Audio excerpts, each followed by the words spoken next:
ভালোবাসা বড়ই অদ্ভুত। মানুষ মানুষের ভালোবাসায় পাগল হয়ে যায়। এই পাগলামি কখনো ভালো হয়, আবার কখনো হয় ভয়াবহ। আজ এমনই এক প্রেমিক পুরুষের গল্প শোনাবো আপনাদের, যে কিনা নিজের ভালোবাসার মানুষের জন্য একেবারে বরবাদ হয়ে যায়, সেই সাথে সবাইকে বরবাদ করেও দেয়। ভালোবাসার সৌন্দর্য তো আমরা অনেক দেখেছি, আজ দেখবো ভালোবাসার ভয়ঙ্কর রূপের ভয়াবহতা। বলছিলাম সদ্য মুক্তিপ্রাপ্ত মোস্ট হাইপ বাংলা মুভি বরবাদের কথা।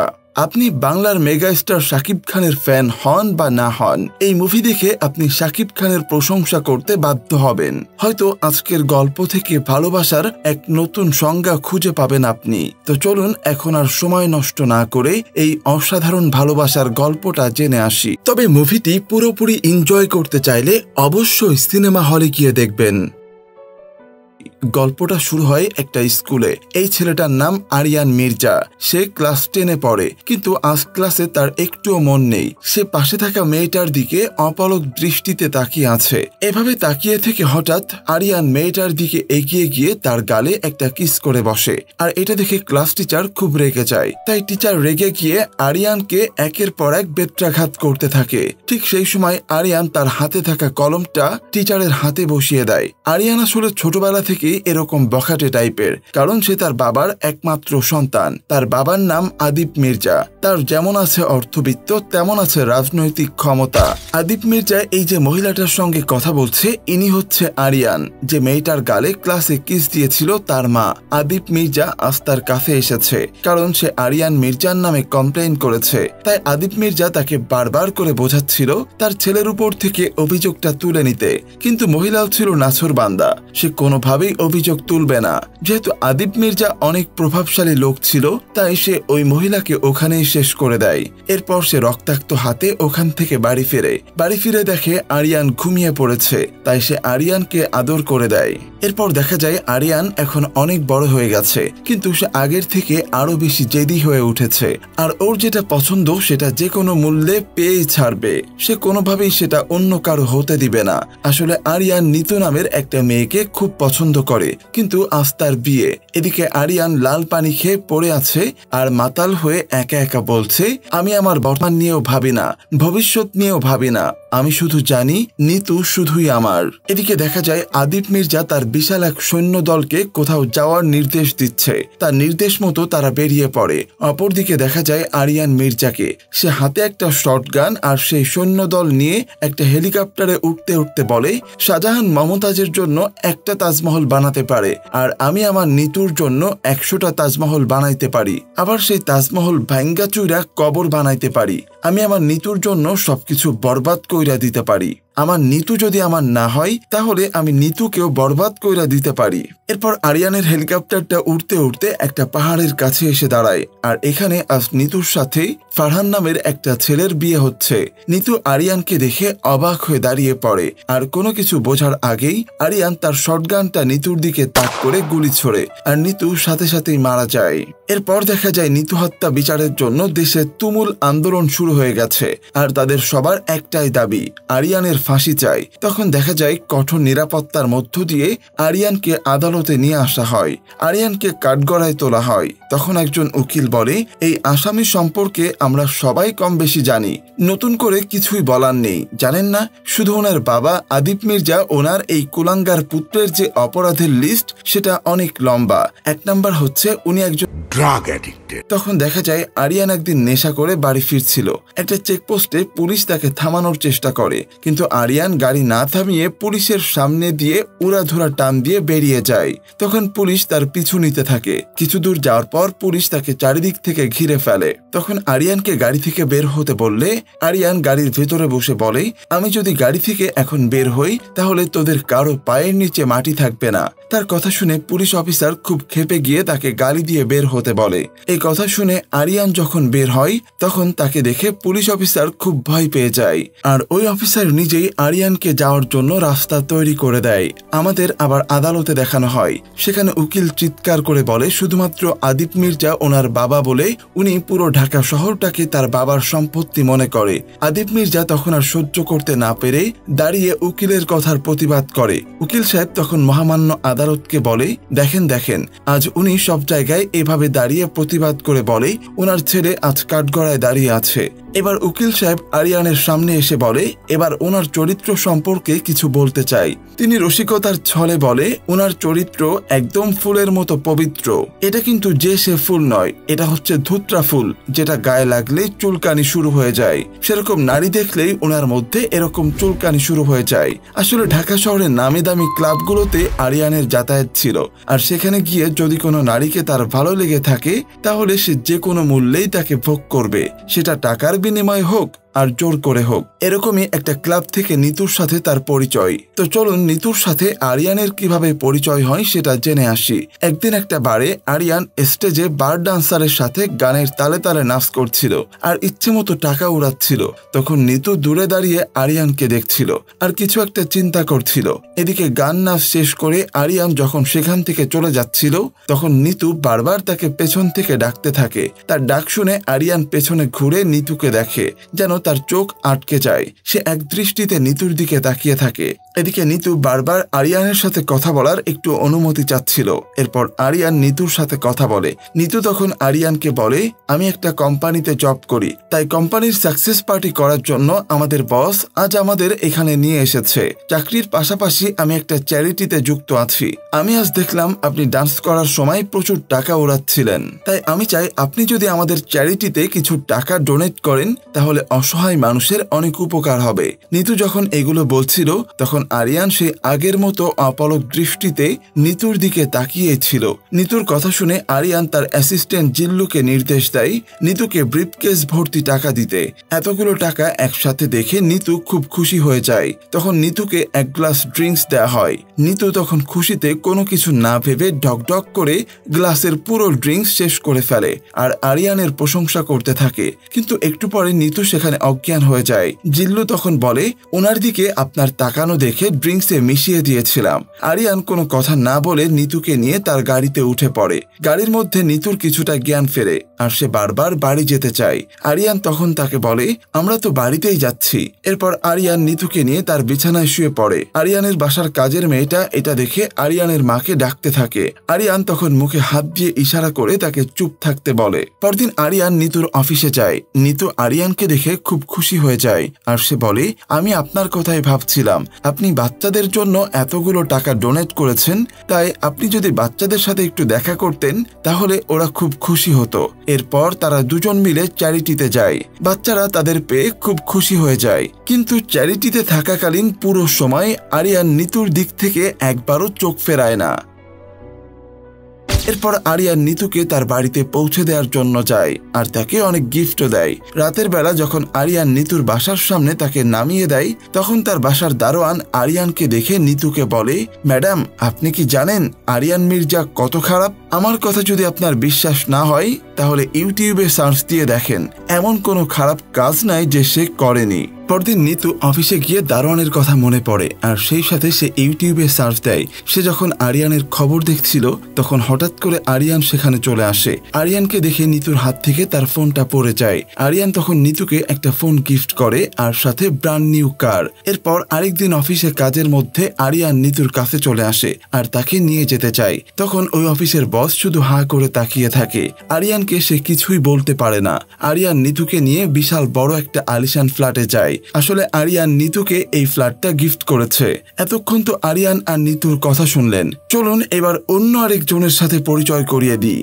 এই যে লোকটাকে দেখছেন ইনি হচ্ছেন আরিয়ানের মামা। কেউ একজন তাকে ফোন দিয়ে বলে আরিয়ান একটা নিউ কার আর একটা আলিশান ফ্ল্যাট কিনছে আর এগুলা নিতু নামের একটা মেয়ের নামে কিনেছে। এই কথা শুনে তার মামা খুব রেগে যায়। তখন তার পাশে থাকা একটা লোক বলে, আপনার কষ্টটা আমি বুঝি স্যার, টাকা পয়সা খরচের ব্যাপারে আপনি খুবই কৃপণ। টাকা খরচ হবে বলে আপনি জীবনে বিয়েও করলেন না। আসলে আরিয়ানের মামা চিন্তা করে তার দুলাভাইয়ের বিশাল সম্পত্তি একদিন তার হবে, কারণ আরিয়ান তো নেশা করে, তাই তাই তার দুলাভাইয়ের মৃত্যুর পর এই সম্পত্তি সব তারই হবে। এজন্য সে বেশি অপচয় পছন্দ করে না, আর তাই নিতুকে সে দুনিয়া থেকে সরিয়ে দেওয়ার চিন্তা করে। এদিকে আরিয়ান নিতুকে নিয়ে পার্কিং লটে চলে আসে, কিন্তু তার কেমন যেন চারিপাশের পরিবেশটা সুবিধার মনে হচ্ছিল না।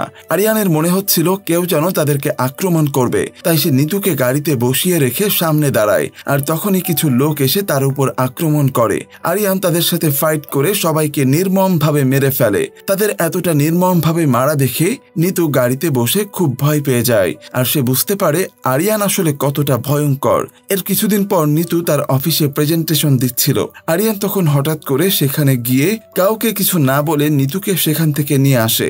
সবাই আরিয়ানের দিকে হাঁ করে তাকিয়ে থাকে, কিন্তু কেউ আরিয়ানকে কিছুই বলতে পারে না। তখন আরিয়ানের বাবা আরিয়ানের মামার কাছে ফোন দিয়ে বলে আরিয়ান মনে হয় একটা মেয়েকে পছন্দ করে, এর জন্য মেয়েটা যে কোম্পানিতে চাকরি করে সেই কোম্পানির অনেক লস হচ্ছে।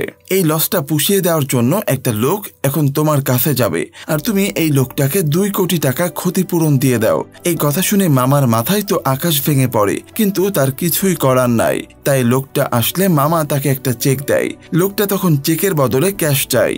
এই কথা শুনে মামা আর নিজেকে কন্ট্রোল করতে পারে না, তাই সে লোকটা মানে নিতুর বসকে থাপ্পড় দেয়। নিতুর বস অফিসে ফিরে নিতুকে খুব খারাপ ভাষায় গালি দেয় আর তাকে চাকরি থেকে বরখাস্ত করে দেয়। এরপর দেখা যায় আরিয়ান নিতুর অফিসে গিয়ে তার বসকে আচ্ছা মতো পেটাতে থাকে। এরপর একটা দড়ি দিয়ে বেঁধে বসকে নিতুর পায়ের কাছে এনে ফেলে আর বলতে থাকে আমার বাবার কাছে বিচার দিছস, আমি কিছুই বলি নাই, কিন্তু আজ যদি ও তোকে ক্ষমা না করে তাহলে তোর ক্ষমা নাই। এই কথা শুনে নিতু নিজেই তার বসকে ওঠায় আর তার কাছে ক্ষমা চায়। আসলে আরিয়ান যা করে সেটা শুধু তার বস নয়, যে কোনো কোম্পানির মালিক এটা সহ্য করবে না। এবার নিতু আরিয়ানের কাছে গিয়ে বলে আসলে আপনি আমার কাছে কি চান বলুন তো, আপনি কি আমাকে আপনার বিছানায় নিতে চান? তার কথা শুনে আরিয়ান খুব রেগে যায় আর নিতুকে বলে আমি যদি এটা চাইতাম তাহলে আমি প্রথম দিনই সেটা করতে পারতাম। আমি তোমাকে ভালোবাসি, পাগলের মতো ভালোবাসি। নিতু তখন বলে আমি আপনাকে ভালোবাসি না, আর আমি কেন, একটা রাস্তার মেয়েও আপনাকে কখনো ভালোবাসবে না। আসলে আপনার সবকিছু আছে, টাকা পয়সা, ক্ষমতা, সবকিছু, শুধু আপনার ভিতরে একটা জিনিস নাই, সেটা হলো মনুষ্যত্ব। আর মনুষ্যত্ব না থাকলে কেউ কিভাবে আরেকজনের সাথে সংসার করতে পারে? আপনি সারাদিন নেশা করে পড়ে থাকেন, অন্য লোকেদের সঙ্গে মারামারি করেন, ক্লাবে গিয়ে নাচানাচি করেন। কোন ভালো দিকটা আপনার মধ্যে আছে শুনি, যেটা একটা মেয়েকে ইমপ্রেস করতে পারে? এই কথা শুনে আরিয়ানের খুব রাগ হয়, তাই সে বাড়িতে ফিরে পাগলের মতো করতে থাকে। জিল্লু তখন তার সামনে কিছু পাউডার রাখে। আরিয়ান তখন আর নিজেকে কন্ট্রোল করতে না পেরে সাথে সাথে নাক দিয়ে সেটা নিয়ে নেয়। একটু পরে সে নিজে কিছুটা হুঁশ ফিরে জিল্লুকে মারার জন্য তাড়া করতে থাকে, কারণ জিল্লু তার সামনে কেন ওটা দিল। জিল্লু তখন বলে আপনি এভাবে নেশা ছাড়তে পারবেন না, আপনি যদি সত্যি নেশা ছাড়তে চান তাহলে আপনাকে নেশা ছাড়াতে গেলে রিহাবে যেতে হবে স্যার। রিহাবে যেতে হবে। তার কথা শুনে আরিয়ান সত্যি সত্যি রিহাবে যায় আর সেখানে ফর্মে সই করে ডক্টর আর জিল্লুকে বলে আমি এখানে আছি, এই কথা যেন কেউ না জানতে পারে। আমার বাবা যদি জিজ্ঞেস করে তাহলে তাকে বলবি আমি বিদেশে গেছি। রিহাবের দিনগুলো আরিয়ানের খুব কষ্টে কাটতে থাকে। মাঝে মাঝে নিজেকে কন্ট্রোল করতে না পেরে দেয়ালে মাথা ঠুকতে থাকে। এভাবে নিজের সাথে যুদ্ধ করতে করতে আরিয়ান অনেক অসুস্থ হয়ে পড়ে। ডক্টর তখন জিল্লুকে ডেকে বলে উনি তো ওনার বাবাকে জানাতে নিষেধ করেছে, তাহলে এখন আমরা কি করব? এরপর জিল্লু নিতুকে সবকিছু খুলে বলে। জিল্লুর কথা শুনে নিতু রিহাবে আসে আর বাইরে থেকে আরিয়ানের কষ্টগুলো নিজের চোখে দেখে।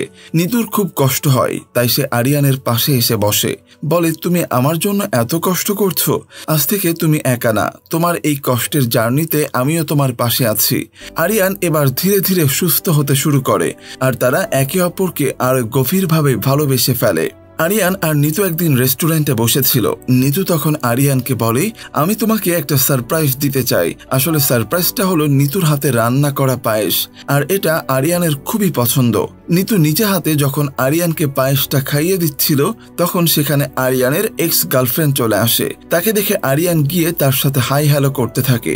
এটা দেখে নিতু খুবই রেগে যায় আর সে হোটেলের রুমে গিয়ে দরজা লাগিয়ে বসে থাকে। আরিয়ান তখন বাইরে থেকে বারবার নিতুকে ডাকতে থাকে, কিন্তু নিতু তার কোনো কথাতেই সাড়া দেয় না। আরিয়ান তখন তার গানটা মাথায় ঠেকিয়ে বলে তুমি যদি বাইরে না বেরিয়ে আসো তাহলে আমি এই গান দিয়ে নিজেকে শেষ করে দিব। এরপর একটা গুলির শব্দ পেয়ে নিতু দরজা খুলে পাগলের মতো বাইরে বেরিয়ে আসে। সে ভাবে আরিয়ান হয়তো সত্যি সত্যি নিজেকে শেষ করে দিয়েছে, কিন্তু বাইরে এসে দেখে আরিয়ান দিব্যি সুস্থ আছে।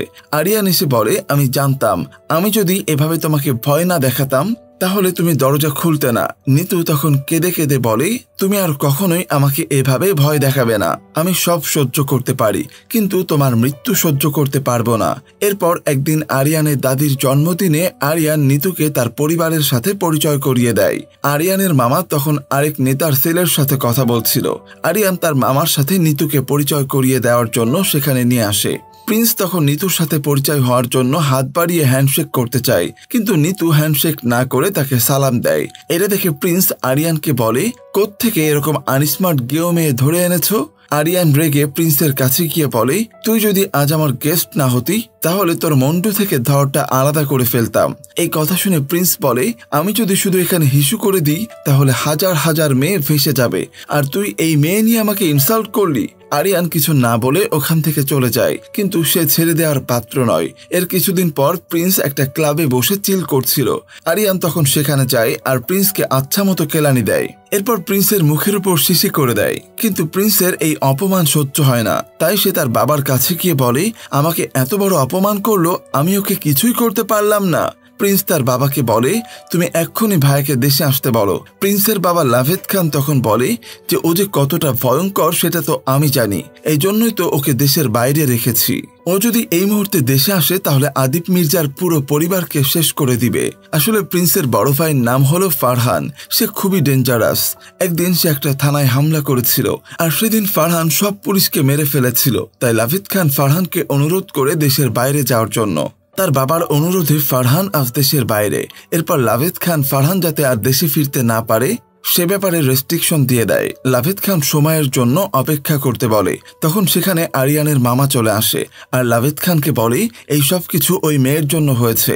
একটা কাজ করেন, আমি ওই মেয়েটাকে শেষ করে দিচ্ছি, আপনি আদিপ মির্জা আর আরিয়ান মির্জাকে শেষ করে দেওয়ার ব্যবস্থা করেন। এদিকে নিতু একটা শপিং মলে ঝুঁকছিল, তখন দূর থেকে তাকে শুট করা হয়। আরিয়ান তখন সেখানে পাগলের মতো ছুটে আসে আর নিতুকে অপারেশন থিয়েটারে নিয়ে যাওয়া হয়। আরিয়ান বাইরে অপেক্ষা করছিল, আর হঠাৎ করে তার সিসি ক্যামেরার দিকে চোখ পড়ে আর জিল্লুকে ডেকে বলে, এক্ষুনি খুঁজে বের কর। তখনই একজন ডক্টর এসে বলে, নিতু ভালো আছে। এদিকে নিতুকে যে দুইজন গুলি করেছিল তাকে ধরে ফেলে। আরিয়ান তাদের একজনকে শুয়ে বেঁধে রেখেছে, আরেকজনকে বসিয়ে। যাকে শুয়ে রাখা হয়েছিল সেই ছেলেটা বারবার তার প্রাণ ভিক্ষা চায়, আর আরিয়ানকে বলে তার মামা এই কাজ করতে বলেছিল। আরিয়ান তার কোনো কথা না শুনে খুব নির্মমভাবে তাকে হত্যা করে। এরপর আরিয়ান তার মামাকে ডেকে পাঠায়। তার মামা সেখানে চলে আসে। আরিয়ান তখন তার মামাকে বলে, এতদিন শুনেছি মামা ভাগনা যেখানে বিপদ নাই সেখানে, এখন তো দেখছি তুই আমার সব থেকে বড় বিপদ। বাবার বিজনেসের সব টাকা মেরে মেরে বিদেশের সম্পদের পাহাড় গড়েছ। আমি তোমাকে কখনো কিছুই বলি নাই, কারণ এই সব কিছু আমার কাছে ম্যাটার করে না, কিন্তু তুমি এখন এমন জায়গায় হাত দিয়েছ যেটা আমার কাছে অনেক ম্যাটার করে। তার মামা তখন বারবার তার কাছে ক্ষমা চাইতে থাকে। আরিয়ান তার কোনো কথা না শুনেই সেখানেই তাকে দুই ভাগ করে ফেলে। আরিয়ানের মামার জানাজার সময় আদিপ মির্জা জানতে পারে আরিয়ানের মামাকে আরিয়ানই মেরেছে। এরপর আদিপ মির্জা তার ছেলেকে সামনে বসিয়ে জিজ্ঞেস করে। আরিয়ান তখন বলে, মামা যেটা করেছিল এটা ঠিক করে নাই, তাই আমি তাকে দুই ভাগ করে ফেলেছি। এই কথা শুনে আদিপ মির্জা আর কিছুই বলে না, শুধু বলে মেয়েটাকে নিয়ে আয়। এই কথা শুনে আরিয়ান খুব খুশি মনে নিতুকে নিয়ে আসে। বাড়িতে অনেক বড় পার্টির আয়োজন করা হয়েছে। নিতুকে সবার খুব পছন্দ হয়। একটু পরে সেখানে আদিপ মির্জা চলে আসে আর নিতুকে হাই বলে। নিতু তখন আদিপ মির্জাকে দেখে খুব রেগে গিয়ে গালি দেয়। আদিপ মির্জা কিছুই বুঝতে পারে না। তখন নিতু আবার জোরে তাকে গালি দেয়। তখন সেখানে উপস্থিত সবাই খুব অবাক হয়ে যায়। নিতু তখন সেখানে একটা সিগারেট ধরায়। আরিয়ান তখন বলে, তুমি এসব কি করছো? ওনার সাথে এরকম করছো কেন? উনি আমার বাবা। আরিয়ানের কথা শুনে নিতু বলে, আমারও বাবা ছিল। তখন আমাদেরকে পেছনের কিছু কাহিনী দেখানো হয়। গ্রামের নাম মধুপুর। এখানে এক গরিব বাবা তার দুই মেয়েকে নিয়ে সুখেই দিন কাটাচ্ছিল। অপরদিকে সেখানে তখন রাজনৈতিক অস্থিরতা বিরাজ করছিল। আরিয়ানের বাবা যে দল করত সেই দলের নেতাদের মধ্যে কিছু একটা নিয়ে ঝামেলা হচ্ছিল। তখন ওই দলের নেতারা বসে সিদ্ধান্ত নেয় নিজেদের দলের বাঁচানোর স্বার্থে বিরোধী দলীয় জনসেবা উড়িয়ে দেওয়া হবে। তাদের পরিকল্পনার মতো তাই করা হয়। এরপর যারা ওই জনসভায় উড়িয়ে দিয়েছিল তাদের গ্রেপ্তার করানোর জন্য সারা দেশে হইচই পড়ে যায়। আরিয়ানের বাবা তখন মিডিয়ার সামনে এসে বলে খুব দ্রুত আসামিদেরকে গ্রেপ্তার করা হবে। এরপর সেই নেতারা বসে আলোচনা করে এই ঘটনাকে ধামাচাপা দেওয়ার জন্য মধুপুর গ্রামের কোনো এক নিরীহ মানুষকে ধরে আনা হবে আর তাকে এই ঘটনায় ফাঁসিয়ে দেয়া হবে। কথা মতো সেদিন পুলিশ কমিশনার বাড়িতে যায়। নিতু আর মিতুর সামনে থেকে তাদের বাবা রমিজ মিয়াকে টেনে হিস্ট্রে নিয়ে আসা হয়, কিন্তু তারা তখনও জানে না তাদের বাবার অপরাধ কি। নিতু আর মিতু খুব অসহায় হয়ে তাদের প্রতিবেশী এক চাচার কাছে গিয়ে কান্নাকাটি করতে থাকে তাদের বাবাকে ফিরিয়ে আনার জন্য। তখন তাদের প্রতিবেশী সেই চাচা বলে তোমাদের বাবা অনেক বড় মামলায় ফেসে গেছে, তাকে এখন একজনই বাঁচাতে পারে, সেটা হলো তোমার বাবার অফিসের বস আদিপ মির্জা। নিতুর বোন তখন আদিপ মির্জার কাছে গিয়ে অনেক কান্নাকাটি করতে থাকে, কিন্তু আদিপ মির্জার তখন মিতুর দিকে খারাপ নজর পড়ে। তাই সে মিতুকে প্রস্তাব দেয় যদি সে এক রাত তার সাথে থাকে তাহলে তাদের বাবাকে ছেড়ে দিবে। নিরুপায় মিতু সেদিন আদিপ মির্জার কথায় রাজি হয়ে যায়। নিতু সকালে ঘুম থেকে উঠে তার বোন মিতুকে ফ্যানের সাথে ঝুলতে দেখে। ওদিকে আদালতের রায়ে তার বাবা দোষী সাব্যস্ত হয়, তাই তাকে ফাঁসির আদেশ দেওয়া হয়। আমাদের আবার বর্তমানে দেখানো হয় নিতু তখন আরিয়ানকে বলে তোমার বাবার জন্য আমার পুরো পরিবারটা ধ্বংস হয়ে গেছে। আমার পুরো পরিবারটা ধ্বংস হয়ে গেছে, এবার তোমার বাবা ধ্বংস হবে, কারণ আমি বুঝে গেছি তোমার বাবার সব থেকে দুর্বল পয়েন্ট তুমি আর তোমার সব থেকে দুর্বল পয়েন্ট আমি। আমি যদি তোমার লাইফে না থাকি তাহলে তোমার লাইফটা হেল হয়ে যাবে, আর তোমার লাইফটা হেল হলে তোমার বাবার লাইফটাও হেল হবে। এবার নিতু আরিয়ানকে বলে আমি কখনোই তোমাকে ভালোবাসিনি, সবই ছিল আমার প্রতিশোধ। এই কথা বলে নিতু যখন বেরিয়ে আসছিল তখন আরিয়ান পেছন দিক থেকে নিতুকে এসে বলে আমার বাবা তোমার সাথে অন্যায় করেছে, কিন্তু আমি তো কিছুই করিনি। নিতু তখন আরিয়ানকে বলে তোমার বাবার অর্থ, ক্ষমতা, নাম, যশ সবকিছু তুমি ভোগ করতে পারবে, আর শাস্তিটা ভোগ করতে পারবে না। আরিয়ান তখন বলে আমি সবকিছু সহ্য করতে পারবো, শুধু এটাই সহ্য করতে পারবো না।